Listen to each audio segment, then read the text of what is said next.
powerful tails. So that's one of the ways they're able to work those muscle groups that they have.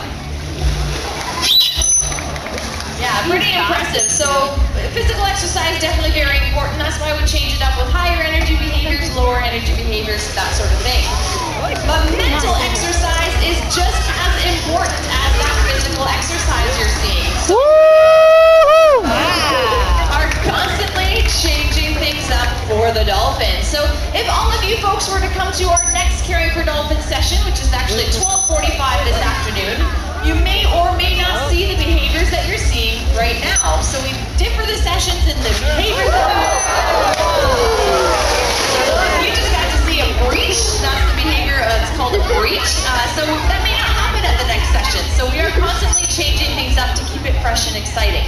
Just like us, if we went to school and did the same lesson plan every single day, it would soon get very boring. So we want to provide our dolphins with as much mental stimulation as we can.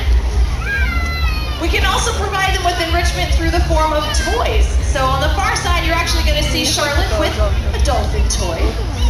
And we can put these into the habitat throughout the day. These dolphins do seem to be quite tactile animals. We'll rub their bodies up against them, touch them. It's just another way that we can sort of enrich their lives here in the Wild Coast. But how do we get to the point where we can ask the dolphins to do these various behaviors, like the slide out відео покаже, він виліз на бордюр. Він сидить на вулиці, не в воді. Так, вон. With Helen and Hannah through a series of hand and body signals. Now, if they're training, when they see a particular hand signal, they know which behavior to perform. If it's done correctly, the trainers actually blow their whistles. So you'll hear whistles being blown in the habitat here. That acts as an indicator to the dolphin. You've done a great job. Now you can come return to me to receive some form of positive reinforcement. That is the method we train on here, keeping it positive all the time. So folks, it's pretty easy to guess, but if you were a dolphin, what would you want to receive as reward for doing a good job? Food!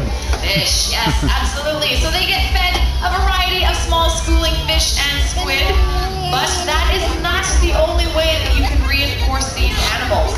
Show of hands if anyone here has ever tried to train a dog in the past, or maybe you're trying to do that. Anyone? Yeah, so a couple of hands. Well, what you're going to notice when you're training a dog is that you don't just have to give the dog a treat in the form of food. If you pet the dog or just increase your own energy level and run around with them, that can be a way to reinforce them as well. And it seems to be the same with the dolphins here. So the trainers can give them rubs and touches, even just positive energy from them, and positive energy from all of you can be a way to reinforce them. So when you go, wow, and give them a big round of applause, it actually helps with the training here at the Wild Coast. So as you can see, animal health care really is our top priority when working with Hannah and Helen, and all of that just wouldn't be possible without the strong relationship our trainers have built with these dolphins. Now, Helen and Hannah do have an incredible story of how they came to be with us here at the Vancouver Aquarium. Both of them were, unfortunately,